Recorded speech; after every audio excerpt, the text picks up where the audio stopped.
다른 나라와의 또 관계도 다릅니다. 아까 우리 이 선생님도 한국이 감당이 안 된다. 너무도 이 부정부패해서 감당이 안 된다. 근데 여기 사는 우리들은 그것이 1, 2회가 아니고 몇십 년 동안 그냥 부정부패하다 걸리면은 뭐예요? 재수 없는 사람이고, 안 걸리면은 정당하게 사는 거고, 이런 것들이 그 시대의 문화와 그 나라의 어떤 문화와 관습과 이렇게 내려온 것들인데, 그런 어떤 사회적인 기준 또는 국가 간의 기준에 의해서 정의를 판단한다는 것은 그건 이제 한계가 있는 거죠. 전혀 안 된다는 게 아니라 한계가 있는 거죠. 그러니까 100% 정확하지가 않다는 거죠. 그러나 모든 이 피조세계의 판단과 최종적인 심판은 우리는 자꾸 그걸 간과하고 사는데 만든 사람 마음대로예요. 그러니까 법이라고 하는 것은 법을 만든 사람에 의해서 이제 그 법을 집행하게 되는 것처럼 이 피조세계의 모든 판단과 심판의 기준은 피조세계를 만든 하나님의 중심에 의한 판단이에요. 그러니까 이유가 없는 거죠. 그래서 이 사회적으로 봤을 때는 훨씬 여로보암이 정의롭단 말입니다. 그 아들 솔로몬의 아들 르호보암은 굉장히 백성들을 착취하고 국민들을 배고프게 만들었지만 여로보암은 그걸 지금 새롭게 개혁해보겠다고 나라를 만들었기 때문에 사회적인 관점에서 볼 때는 굉장히 정의로운 일이죠. 그러나 이 피조세계를 그래서 우리는 기독교 세계관이라는 게 중요한 거예요. 하나님께서 이 피조세계를 도대체 왜 만들었는가? 그리고 이 만드신 무대 속에다가 왜 하나님께서 사람을 여기다 중심에 갖다 놓고 그것도 하나님께서 택한 사람이 있고 버린 사람이 있고 사랑하는 사람이 있고 미워하는 사람이 있고 이렇게 지금 무대를 만들어 놓고 그 배우를 두 가지 성격 아주 강한 양비론적인 두 가지 성격을 가진 배우들을 딱 갖다 놓고 하나님께서 이제 연출을 해나가시는 연출자 마음대로예요. 배우들이 자기 마음대로 내가 무슨 배역 맡겠다 해갖고 주는 것도 아니고 연출자가 당신은 생긴 거 보니까는 주인공 해도 되고 당신은 주인공은 좀 무리가 있겠다. 그러니까 연출자 마음이에요. 피조세계의 이치도 그런데 아니 창조주가 피조세계를 만들어 놓고 당신이 지금 목적이 있는 거예요. 당신의 목적이 있다 이 말입니다. 우리 초등학교 1학년 아직 그 깊은 뜻을 모르니까 내 목적을 좀 갖고 한번 해보겠다는 거 아니에요. 그것도 참 이뻐. 행복하고 싶다. 뭐가 갖춰져야 행복한지는 좀 이제 나중에 물어봐야 되겠지만 행복하고 싶다. 그리고 당신을 좀 만나보고 싶다. 멋있잖아요. 나 이때까지 들은 기도 중에서 굉장히 인상적으로 기억에 남는데 여러분 만나보고 싶지 않습니까?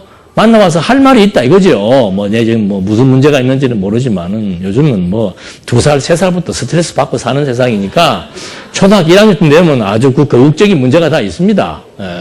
그런 것처럼 모든 기준점을 잡는다는 것이 이게 굉장히 중요한 문제입니다. 그 기준을 바로 잡느냐, 어떻게 잡느냐, 그거에 따라서 나의 행불행이 달라지는 거예요.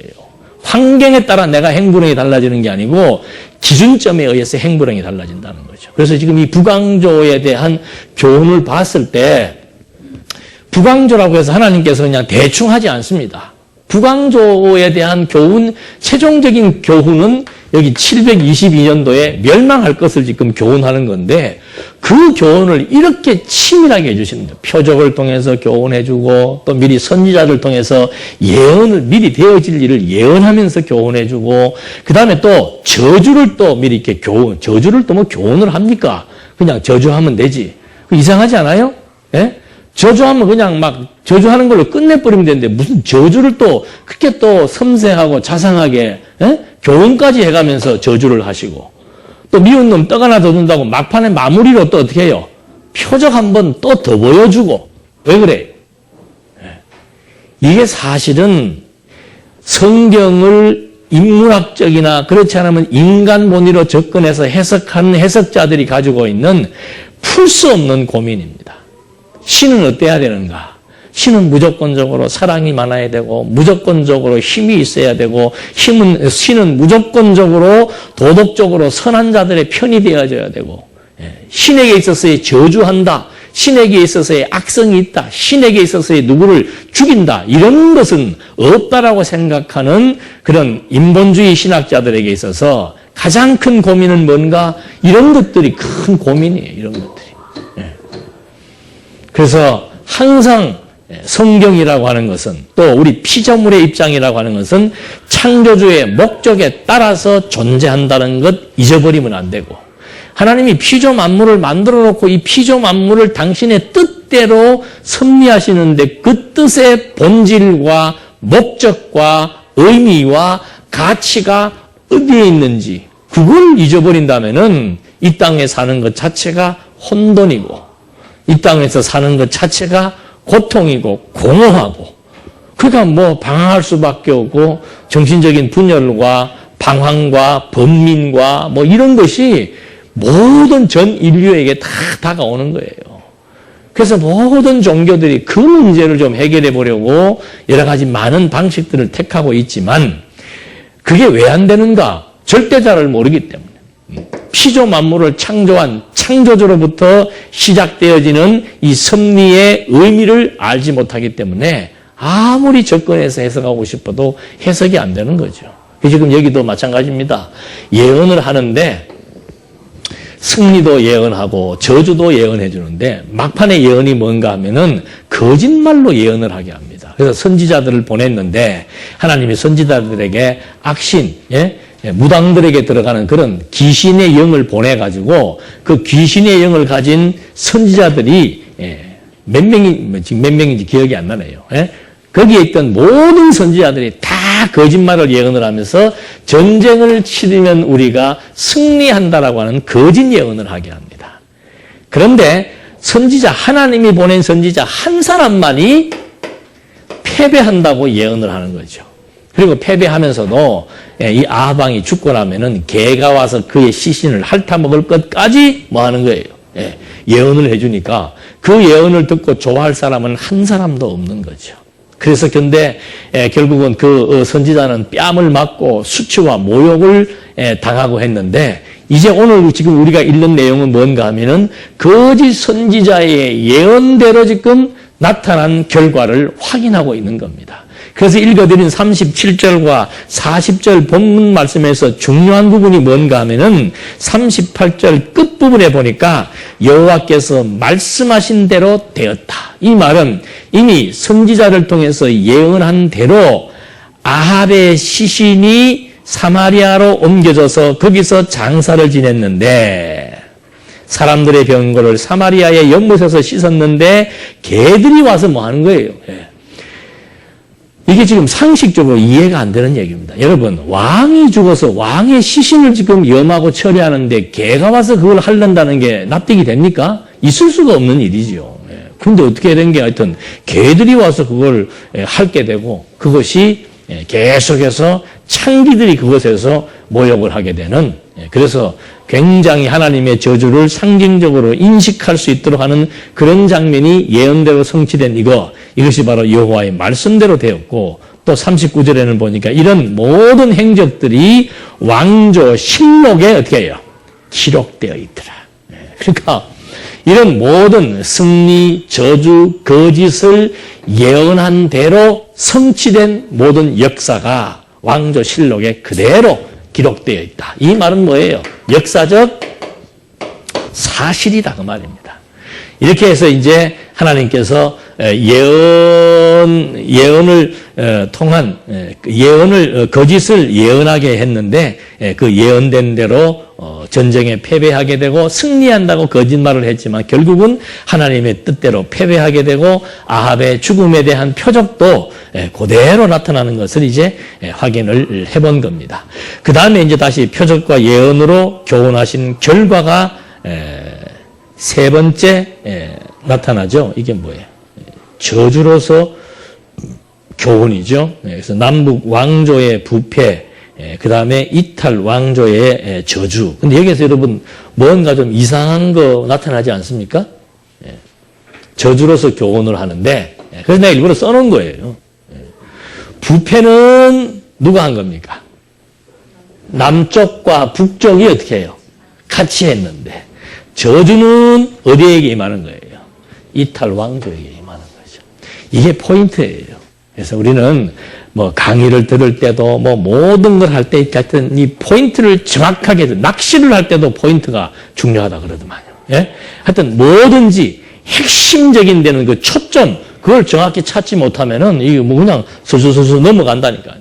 그러니까 여기서도 지금 저주로서 교훈을 하는데 남북이 지금 똑같이 부패하는 거예요. 여기 남쪽은 하나님의 언약대로 지금 존재하고 있는 유다 왕국입니다.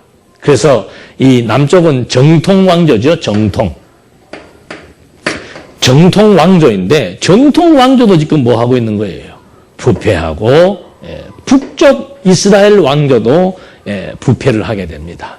근데 어느 정도 부패하는지 한번 약간만 나와 있는데 한번 보시게 되면 이제 이렇게 부패를 했는데 결국 하나님이 내리시는 저주는 어디에다가 이쪽에다만 하나님이 저주를 내리신다. 이유를 제가 미리 말씀을 드렸지요. 그래서 그걸 이제 한번 감지하시면서 남북 왕조의 부패 사항들을 좀 한번 살펴보도록 하겠습니다. 유다 왕 아사의 아들 여호사밧이 산당을 폐하지 않았다. 22장 41절부터 한번 보시겠습니다. 이스라엘 왕 아합 제4년에 아사의 아들 여호사밧이 유다 왕이 되었으니 이제 남쪽에 대한 부패 사항의 핵심을 말해줍니다. 여호사밧이 35세의 왕이 되어 예루살렘에서 25년을 다스렸으며 그의 어머니의 이름은 아수바로 실히의 딸이었다. 여호사밧이 자기 아버지 아사의 모든 길로 행하고 거기에서 벗어나지 않고 여호와 보시기에 올바르게 행하였으나 뭘 제하자는 거예요? 산당을 제거하지 않았으므로 여전히 백성들이 산당에서 제사를 지내고 분향하였다. 여호사밧은 또한 이스라엘 왕과 화평하였다. 그러니까 이 남쪽 왕 여호사밧의 부패의 첫 번째는 뭐예요? 산당 제사. 남쪽에는 유일하게 뭐가 있습니까? 하나님이 지정해 준 예루살렘 성전이 있습니다. 그런데 성전에서 하나님이 지정해 준 제사 규례의 의식에 따라서 제사를 드려야 됨에도 불구하고 북쪽은 성전이 없으니까 산당 제사를 드리는 건데 남쪽은 성전이 있음에도 불구하고 산당에서 제사를 드린단 말입니다. 그러니까 산당 제사 드리는 이 범죄 한 가지만 보더라도 북쪽이 나쁩니까? 남쪽이 나쁩니까? 남쪽이 더 나쁜 거예요. 그럼 하나님께서 남쪽은 배나 저주하고 북쪽은 그냥 하나만 저주하면 되는데 하나님은 그렇게 판결하지 않는다는 거죠. 그리고 산당 제사를 드리고 그 다음에 북쪽 이스라엘과 뭐 하는 거예요? 손을 잡고 화평 조약을 맺어 살아가고 있다는 거. 그러니까 이건 무슨 의미가 있는가? 남쪽 유다는 절대 다른 국가와 조약을 맺으면 안 됩니다. 다른 국가를 의지해서도 안 되고요. 철저하게 하나님만 의지해서. 왜? 이때는 신정국가이기 때문에 신정국가의 그 신을 전폭적으로 의지하며 살아야 되는데 남쪽 유다는 이 가장 근본적인 문제죠. 제사 문제를 완전히 이거는 범죄, 제사 문제에 대한 범죄, 그 다음에 신을 섬기는 이 둘 다 종교적인 문제입니다. 신정국가에서 종교적인 범법 행위는 바로 사형에 처하는 거예요.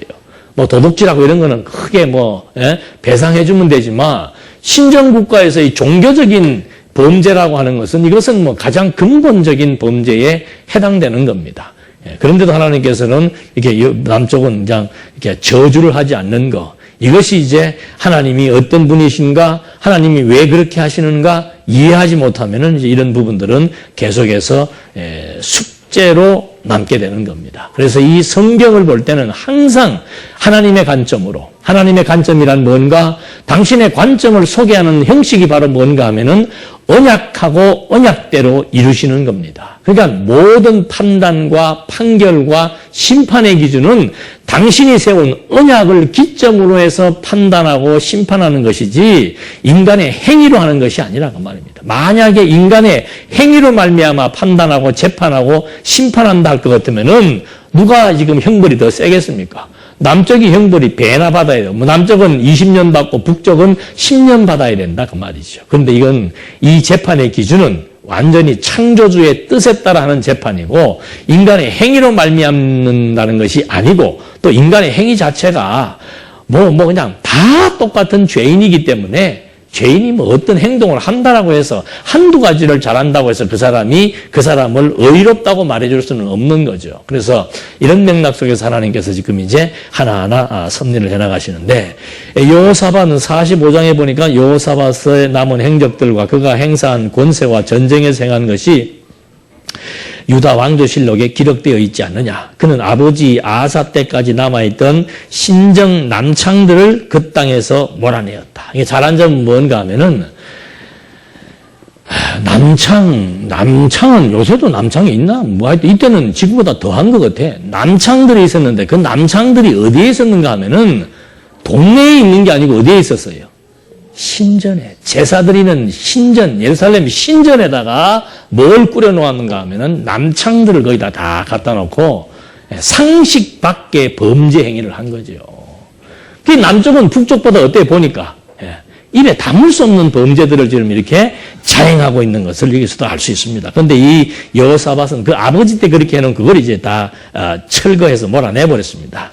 그리고 47절, 그때에 나에돔에는 왕이 없었고 섭정왕이 대신하였다. 여호사밧이 금을 가질러 오빌로 가는 다시스 배들을 만들었으나 가지 못하였으니 배들이 에시온 게벨에서 파선하였기 때문이다. 그 당시 아합의 아들 아하시야가 여호사밧에게 말하기를 내 종들을 왕의 종들과 함께 배를 타고 가게 하겠습니다라고 하였으나 여호사밧은 원치 않았다. 여호사밧이 자기 조상들과 함께 누우니 자기 조상들과 함께 자기 조상 다윗성에 장사되고 그의 아들 여로보암이 그 뒤를 이어 왕이 되었다. 남쪽에서의 장사와 북쪽에서의 장사는 완전히 다릅니다. 지금 아합은 죽으니까 막 개가 와서 핥아먹고 그러죠. 남쪽은 전부 장사될 때마다 어디에서? 딱 다윗 성에. 저도 예루살렘에 가보니까 예루살렘의 그 무덤들은 전부 이렇게 돌로 다 해놨습니다. 그리고 지하에다 묻는 게 아니고 돌관을 만들어가지고 쫙 이렇게 막 온 들판이 전부 돌관이에요. 그리고 이제 그 위에 이제 돌로 이렇게 뚜껑을 만들어 놓고 다 노출시켜 놨는데 왜 그랬냐고 물어보니까 나중에 예수님 재림할 때 어떻게 해요? 관뚜껑이 열려가지고 부활하고 싶어서 아마 그렇게 했다고 그러는 것 같아.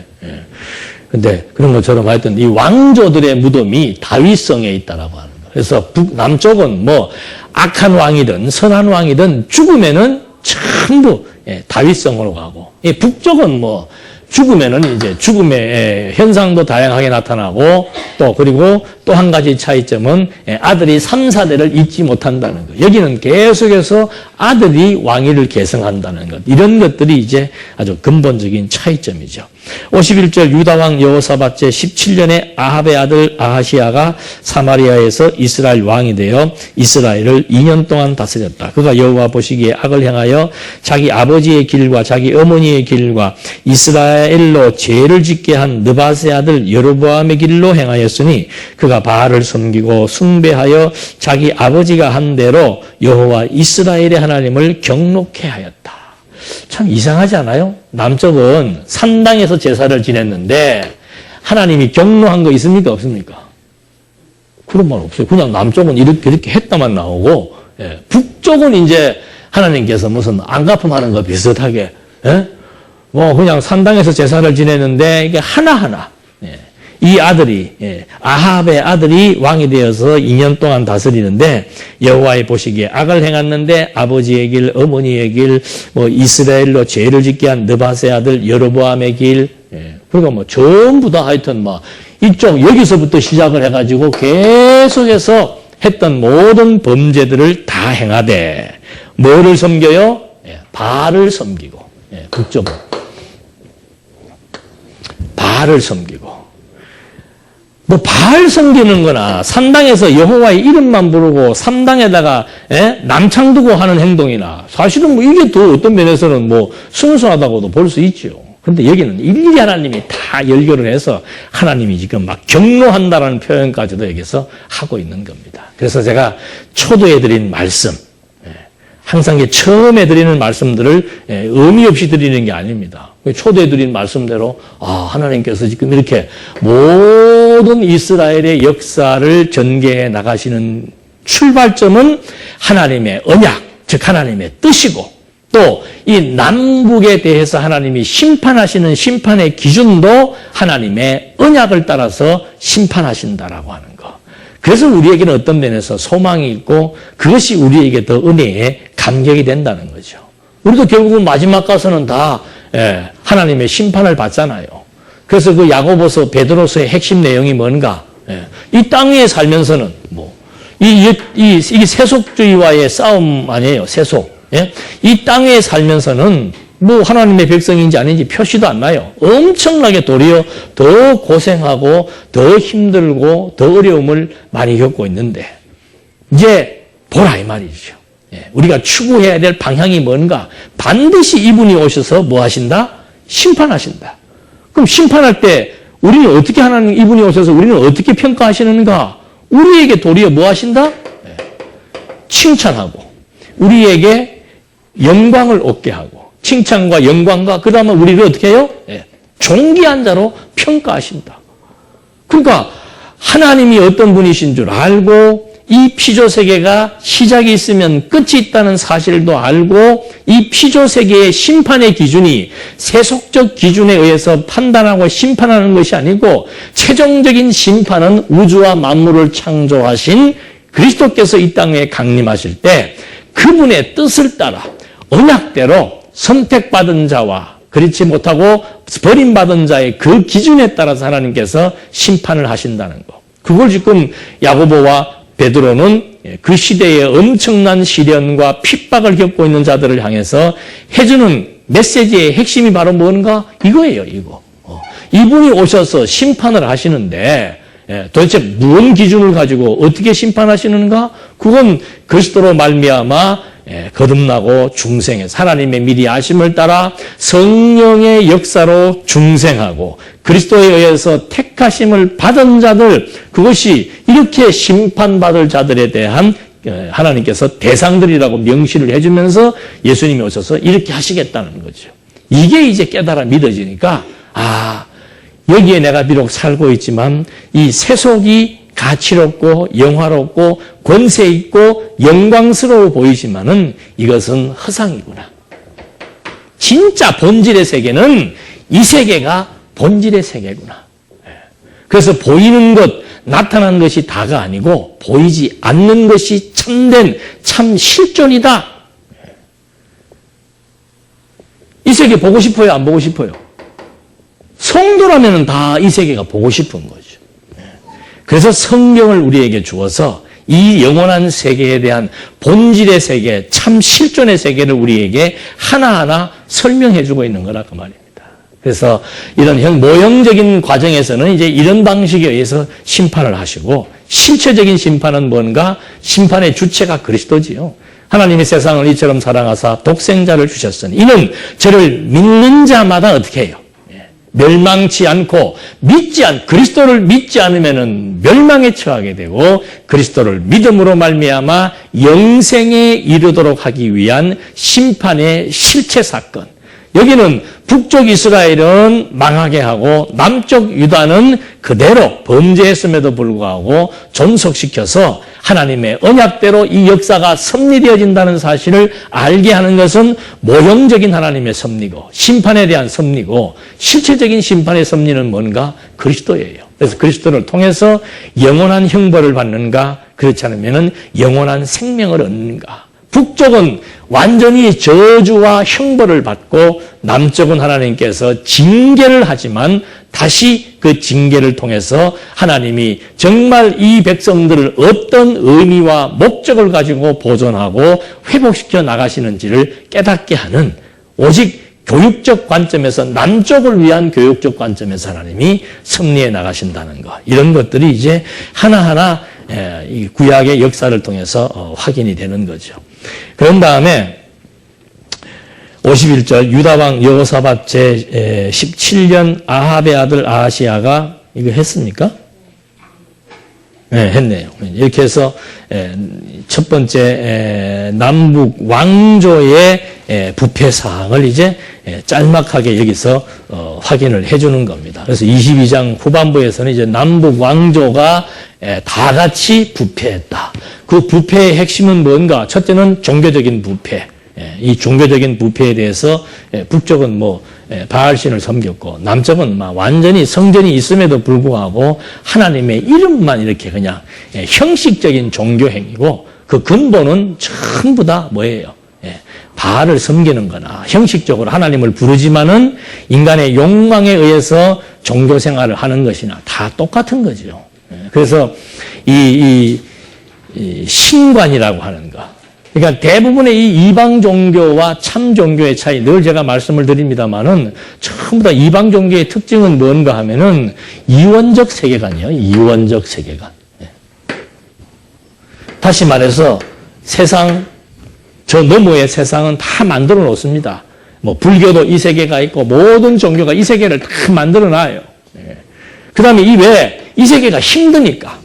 이 세계가 인간의 뜻대로 되지 않고 불의한 자가 좀 보응을 받았으면 좋겠는데 그렇지 않고 뭐 여기 인간들의 삶 자체가 힘이 들고 여기는 온갖 범죄와 추악과 불의가 난무하기 때문에 이 세계만으로는 우리가 지금 살아갈 수 없다는 거죠. 그래서 이 세계, 이걸 신의 세계로 만들어 놓고 이 세계를 이제 동경하고 이 세계를 지향하려고 하는 겁니다.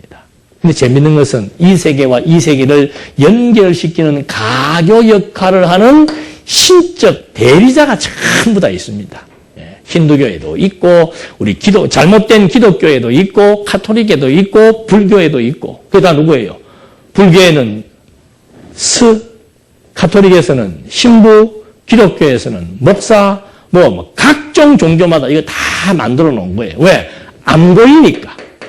신이라고 하는 것은 보편적으로 관념으로 생각하기 때문에 안 보이기 때문에 보이게 하려고 이렇게 막 신상을 만들어 놓고, 우리 꼬마가 그런 기도했지만 그건 다 인간이 가지고 있는 본성이에요. 신을 좀 보고 싶다는 거죠.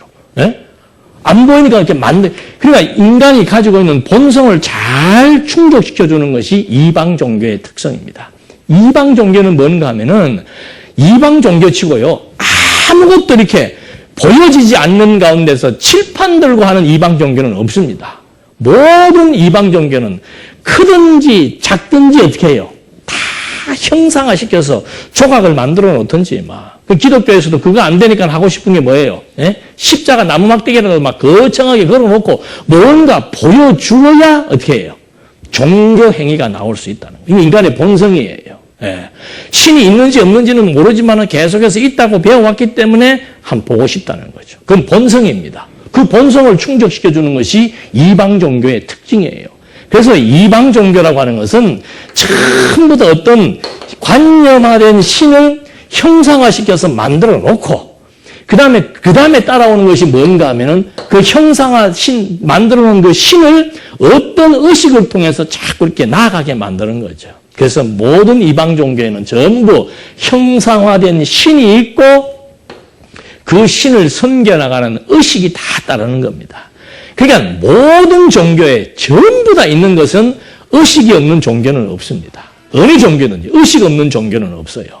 그러니까 막 카톨릭이 막 이렇게 의식이 많으면 많을수록 사람들은 좋아하게 되어 있습니다. 그래서 구약의 모형적인 구약적 종교들 보면은 완전히 의식이에요. 의식. 하나님은 안 보이니까 그 다음에 뭘 만들어 놓은 겁니까? 언약궤라고 하는 것을 만들어 놓고 그 다음에 보이는 신전을 만들어 놓고 그 신전과 백성들을 대신하는 제사장과 대제사장을 만들어 놓고 그 다음에 그냥 드리지 않잖아요. 무슨 송아지를 어떻게 잡고 모든 것이 다 의식으로 되어 있다. 정철되어 있단 말이에요. 이것이 바로 참 실체가 오기 이전까지 필요했던 모형적인 종교 형식이란 말입니다. 히브리서의 핵심이 뭔가 이런 의식을 이제는 다 타파해야 된다. 유대인 기독교인들이 지금 교회 들어가고 그래도 계속해서 의식을 지키려고 제사를 드리는 것도 자꾸 그래도 뭔가 의식이 있어야 되지. 아무리 예배가 바뀌더라고 해도 아무리 기독교의 본질이 나타났다고 하더라도 그래도 의식은 있어야 될 게 아니냐. 한두 가지 의식은 있어야 될 게 아니냐. 이것이 인간이 본성적으로 가지고 있는 거죠. 그래서 사도 바울이 히브리서 내용을 보면은 완전히 의식은 언제까지다? 개혁의 때까지만 있는 거다. 세례든 성찬이든 무슨 구약적 요소가 가미된 모든 의식들은 전부 개혁의 때까지 실체이신 그리스도가 오셔서 영적 예배, 신령과 진정으로 드릴 예배에 대한 새로운 실체적인 예배의 의식, 예배가 제시되기 이전까지만 필요했던 것들이 이런 형상화된 것, 그리고 의식과 절차에 따른 게 주어진 것이지, 이제 참 그리스도가 오시고 난 이후로부터 주어지는 예배라고 하는 것은 산제사요, 영적 예배요, 거기에는 의식이라고 하는 것은 있어서는 안 되는 거라고 말입니다. 어떤 이유와 명분을 대더라도 있어서는 안 되는 거예요. 그냥 성경을 통해서 이 보이지 않는 영원한 세계, 영원하신 하나님, 그분을 성경을 통해서 하나하나 확인해 들어가면서, 아, 이 세계가 참 실체요, 참 본체요, 참 실존이라고 하는 사실을 알고, 여기는 나타난 것은 이것은 다 이것으로 말미암았는데 전부 한정된 유한한 기간만 필요한 것이고, 이거를 위해서 우리가 존재한다는 사실을 설명해 주기 위한 하나의 방식이 불과한 것이기 때문에 기독교가 종교적인 의식을 행한다는 것. 지금 다음 주일이 부활주일입니까? 이제 TV 한번 보십시오. 온 유명한 목사들이 지금 다 또 뒤집어 쓰고 막 해가지고 이짓하고 나온다니까. 뭐 하는 짓이 이게 도대체? 아니, 이 십자가가 그렇게 중요했다면은 하나님께서 이 십자가보다 더 확실한 십자가가 광야에서 있었잖아요. 그때는 실제로 높이 매달은 짱대에다가 높뱀의 형상을 그려놓았는데, 그것을 보면은 막 불뱀에 물려서 죽는 사람들이 그걸 보면 살아나는 그런 엄청난 효력을 지니고 있단 말입니다. 차라리 그걸 만들어. 그게 필요하다면 하나님이 그거 없앱니까? 안 없앱니까? 안 없애죠. 그거 계속해서 보관시켜 놓았다가 그거 지금 있으면 막 가격이 엄청날 거예요. 예. 그거 다 없애버리잖아요, 하나님께서. 그거는 광야에서 없애버려. 사람들이 왜? 아니, 그 못뱀을 주관하시는 여호와를 알고 경외해야 되는데 여호와 안 보이잖아요. 그러니까 못뱀이 더 위대해 보이는 거죠. 그래서 못뱀 밑에 가서 비니까 그 못뱀을 그냥 사그리 그냥 다 없애버리잖아요. 근데 왜 예수님이 오셨고 영적 예배가 무엇인지, 신령과 진정의 예배가 무엇인지를 다 예수님이 설명해주고 가르쳐주셨음에도 불구하고 왜 부활절 날이 되면은 허연 옷에다가 뻘건 태를 두르고 이걸 들고 이러고 줄을 서가지고 행렬을 맞추고, 이야, 하려면 제대로 해야지. 나는 막 로만 카톨릭이 훨씬 더 멋있어. 그런 쪽으로 본다면은. 이왕 하려면은 막 모자도 멋진 거 같이 해가지고 금색으로 두르고 막 지팡이도 그때는 들고 막 여기 금줄 주렁주렁 해갖고 여기다 뭐도 달고, 예? 그러고는 휘 돌려가면서, 이거 그거 아니에요, 이거 향 그거 하는 거. 예. 전부 황금으로 번뜩번뜩 해서 막 이거 금띠를 두르고, 예. 모든 사람이 볼 때 막 악소리가 날 정도로 형식과 의식을 갖추었을 때 사람들은 그걸 보고 다 무릎을 꿇게 되어 있는 거란 말입니다. 참 종교는 그거 아니에요. 참 종교는 영원하신 하나님에 대한 존재 확증이 될 때 무릎을 꿇게 되는 거예요. 네.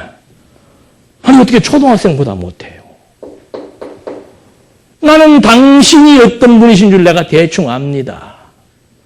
그래서 내가 당신에게 지금 구합니다. 왜? 당신은 능력이 있으니까.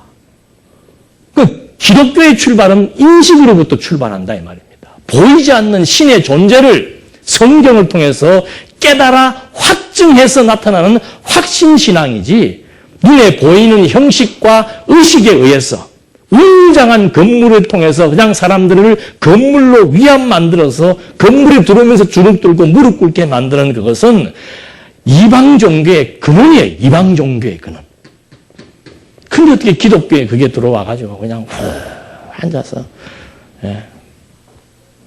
예배 시작하기 전에 그냥 막 쫙 뒤에서 줄 서서 들어오고, 그것도 다른 옷 입고 탁 들어와서 이 역할을 하는 사람은 막 쫙 들어와가 일로 쫙 들어와서 앉고, 밑에 계급에 있는 사람은 저쪽 끝에 가서 앉아 있고, 평민들은 또 저쪽 끝에 다 수그리고 앉아 있고, 그게 지금 완전히 이방 종교라고 말이죠. 제가 그걸 못해서 안 하는 게 아니고 아니기 때문에 안 하는 거예요. 저도 그렇게 하면 지금보다 난 지금 분위기가 훨씬 좋은데 얼마나 조용하고 차분하고, 눈동자가 살아있습니까? 그 분위기는 공포심이 다 들어. 왜? 죄인 아닌 사람이 없으니까. 공포심을 다 유발시켜놓고. 그러니까 이방 종교의 특징은 전부 두려움을 갖게 하는 겁니다. 그렇게 해서 인간이 만들어 놓은 신, 인간이 만들어 놓은 형상화된 신, 의식, 제도에 의해서 인간이 요청하도록 또 하는 거예요. 인간이 요청하도록. 그러니까 기도란 뭔가? 인간이 이렇게 만들어 놓은 신에게 인간이 요청하게 되어 있는 거예요. 제가 자꾸 우리 애기 얘기를 자꾸 드네. 예. 당신이 능력이 있으니까 내가 기도를 하는데, 나 좀 앞으로 행복하고 싶습니다. 그 보편적인 사람들이 가지고 있는 본성이에요. 예. 그러니까 종교란 뭔가?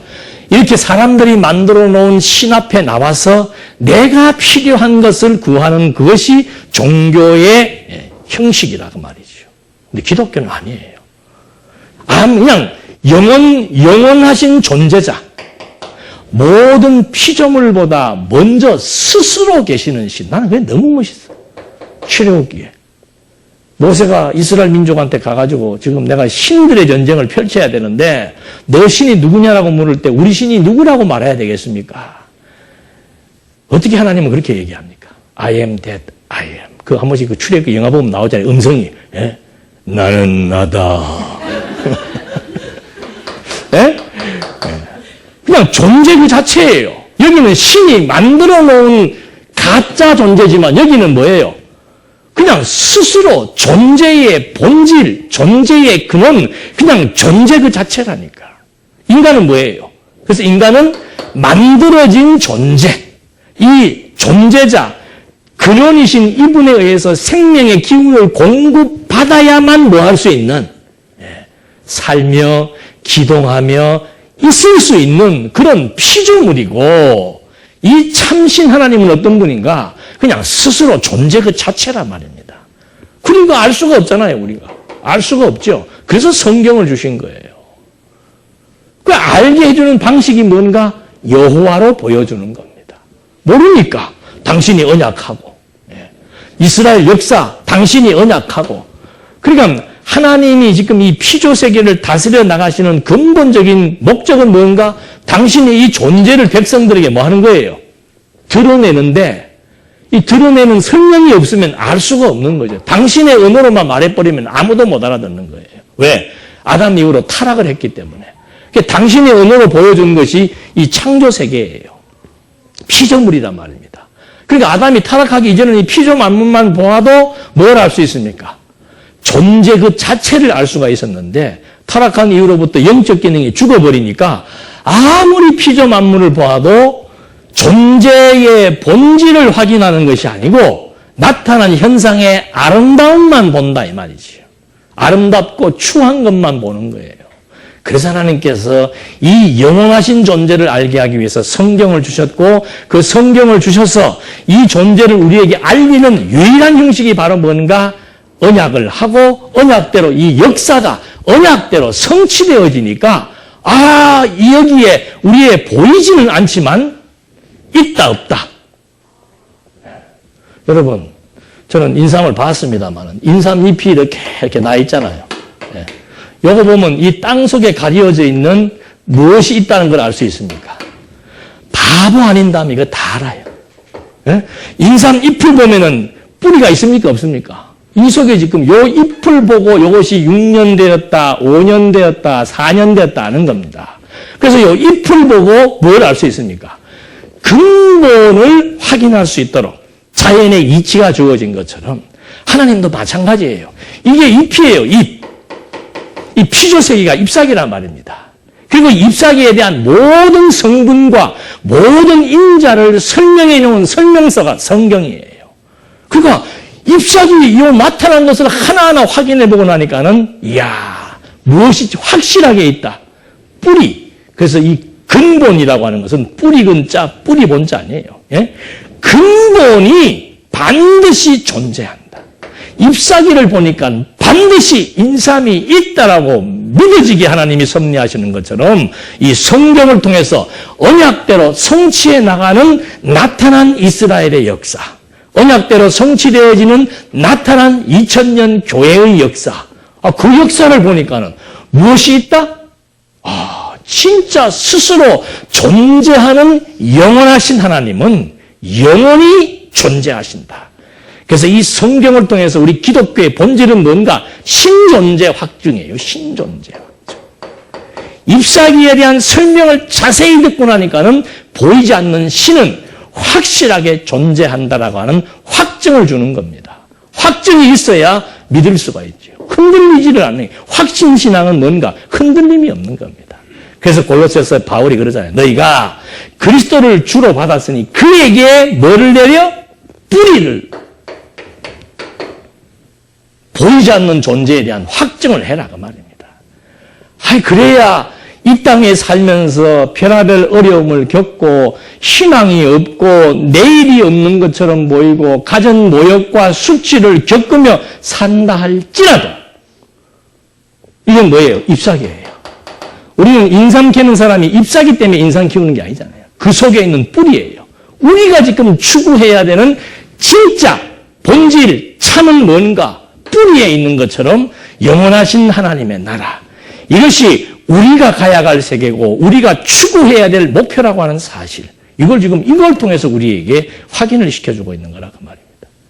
그래서 이 기독교는 이런 장난하면 안 돼요. 예배가 동산교회 예배는 보이 좀 거룩하지가 않은 것 같고 이건 뭐가 심심하고 요새는 더더군다나 이제 성찬까지 안 해버리니까 이거 부활절이 돼도 껌뻑껌뻑 서로 눈이나 뜨고 쳐다봐야 되고 아예 다음 부활절은 하나님이 저를 여기 안 두고 서울로 보내버리네. 예.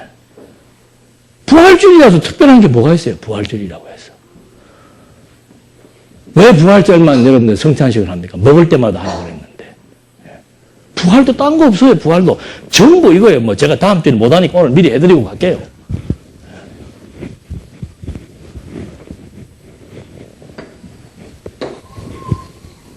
너무 커, 이게. 설명하기 위해서 그렇게 하는 거예요.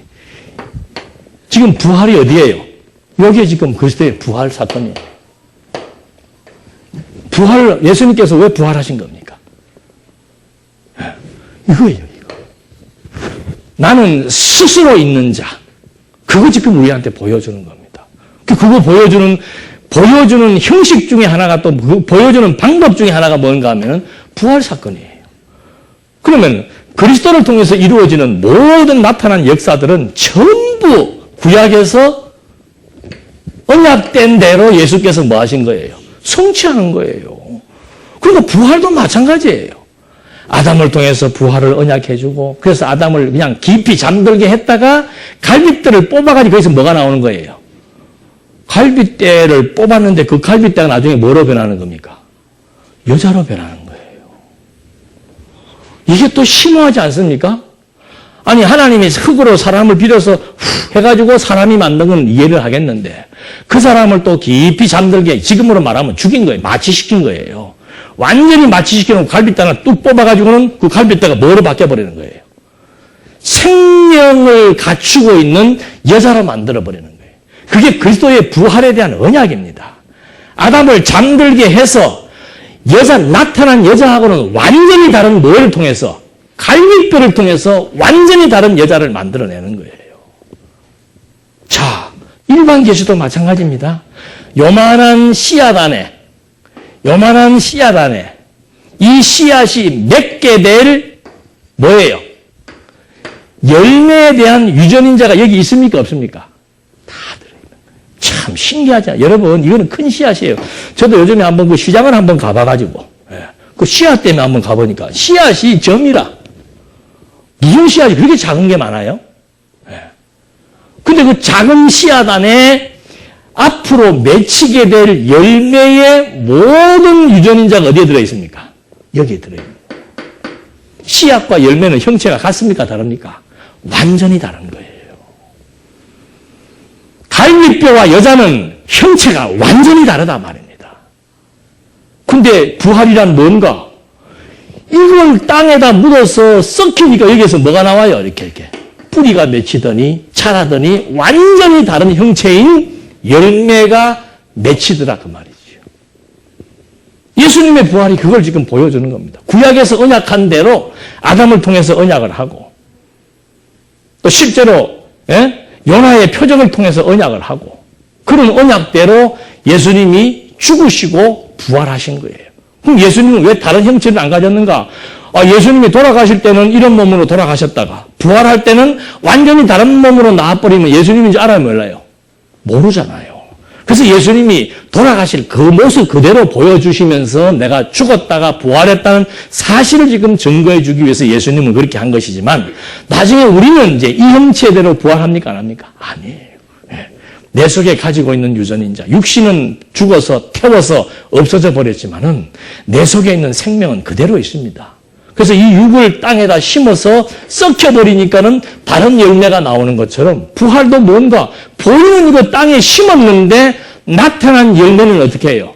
완전히 다른 형체로 나타나. 그게 신령한 몸이라 그 말입니다.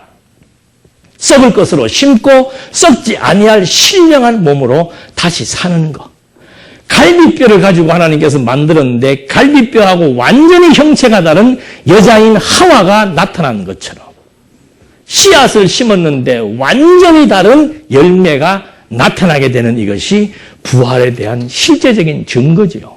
그래서 예수님의 부활은 뭔가 그냥 말 그대로 구약의 언약대로 죽으시고 언약대로 부활하사 내가 누구라는 거 그리스도라고 하는 사실을 확증시켜주고 정말 영원히 존재하신다는 하나님을 그리스도를 통해서 우리에게 보여준 거라 그 말입니다.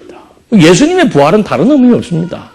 내가 죽음에서 성경대로 죽고 성경대로 부활해서 내가 바로 그리스도라고 하는 사실을 확증시켜 놓고 난 다음에 왜 그리스도가 중요하신가? 보이지 아니하는 참 존재, 보이지 않는 영원한 실존, 스스로 계시는 영원하신 하나님을 그리스도를 통해서 우리에게 보여준 거죠. 그래서 성경은 뭔가 전부 구약 성경은 그리스도를 언약하고 있고 신약 성경은 그리스도로 성취된 사실들을 성령께서 하나하나 우리에게 기록하게 해서 남겨놓은 거라 그 말입니다. 그럼 예수의 부활은 뭔가? 성경대로 죽으시고 성경대로 부활하사 정말 그분이 그리스도이심을 우리에게 확증시켜 주셔서 보이지 않지만은 모든 존재의 근본 되시는 영원히 스스로 존재하시는 영원하신 하나님에 대해서 우리에게 확증시켜 주시기 위한 계시적 사건이라고 하는 거. 그래서 이것이 믿어지니까 이제 우리도 이분의 안에 있으니까 그리스도 안에 내가 존재하고 있으니까 이분의 부활을 통해서 우리도 썩을 것으로 심고 썩지 아니할 것으로 어떻게 해요? 부활이 믿어지세요? 그래야 부활이 믿어져야 오늘 당장 하나님이 불려가셔도 두려워 떨거나 막 더 살겠다고 악쓸 것도 없고 이게 이 시간 세계라고 하는 것은 전부 한 경점에 불과한 순간에 불과한 거예요. 우리가 느끼기를 막 오래되는 것처럼 느껴지고 하지 제가 그러잖아요. 저도 한번 실험을 해봤다고. 내가 지금 살아온 한 50대 때 한번 그거를 한번 해봤나? 50년 인생을 한번 쭉 중요한 사건들을 나열해 보니까 2, 3분이면 끝나더라니까요. 50년 산 인생을 중요한 사건 한번 점 찍어보니까 2, 3분으로 끝나버리고 더 핵심적인 사건으로 들어가 버리면은 1분 안에 다 끝나버리는 거예요. 우리 인생이 길어야 7, 80, 요새는 100세까지 산다고들 좋아하는데 150세를 살든 200세를 살든 시간 세계에서의 100년, 200년이라고 하는 것은 점에 순간에 불과한 거예요. 그래서 우리는 순간을 위해 사는 것이 아니고 영원 세계 안에서 내가 영원히 살고 있는 것뿐입니다. 그래서 이런 계시라고 하는 것에 대한 종교라고 하는 것에 지금 종교 얘기하다가 지금 여기까지 왔네. 종교가 무엇인지를 지금 정확하게 얘기해주고 아들이 장사되었는데 결국에서는 이제 이들의 모든 행적들이 결국 종교적인 범죄, 똑같이 종교적인 범죄를 저질렀지만 모든 섭리의 기준, 심판의 기준은 하나님의 언약에 의해서 왜?